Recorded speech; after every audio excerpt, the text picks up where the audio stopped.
भागवत के प्रकांड विद्वान श्री व्यास जी हुए डोंगरे जी महाराज।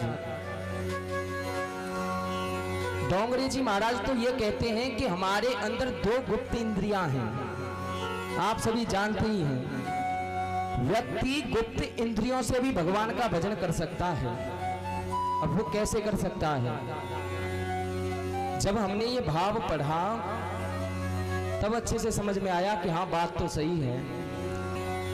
देखो सज्जनों, अब भजन कैसे होगा? कोई प्रमाण मांगने लगे, और मांगा था प्रमाण डोंगरे जी महाराज से। एक भक्त ने, एक जिज्ञासु ने जिज्ञासा करी, भगवान कैसे भक्ति हो सकती है इन गुप्त इंद्रियों से?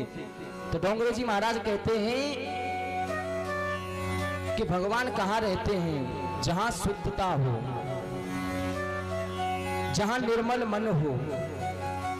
तो जब भी आप मलमूत्र त्यागने के लिए प्रातः होकर उठ करके जाओ तो मन में ये भाव लाओ कि हमारे हृदय में भगवान हैं, उन्हें शुद्धता की विशेष जरूरत है। ये भाव हृदय में लाओ।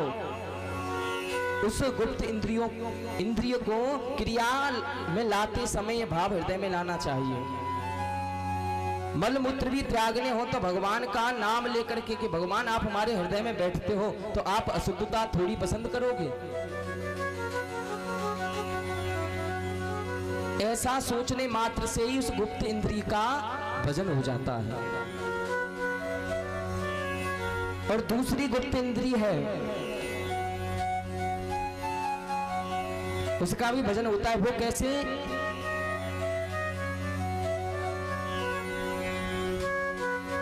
सज्जनों, जब भी कभी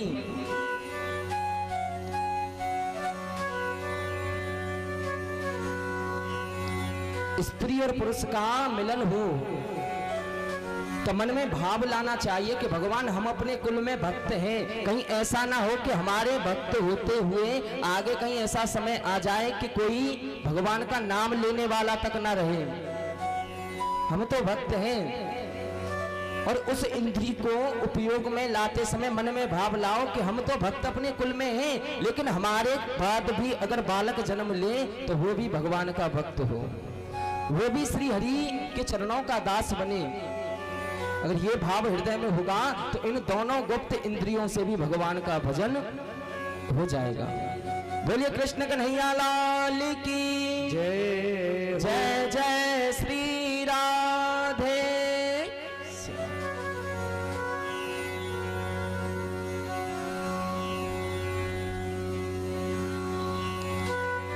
इसलिए कहते हैं प्रत्येक इंद्रिय से भगवान का भजन हो सकता है।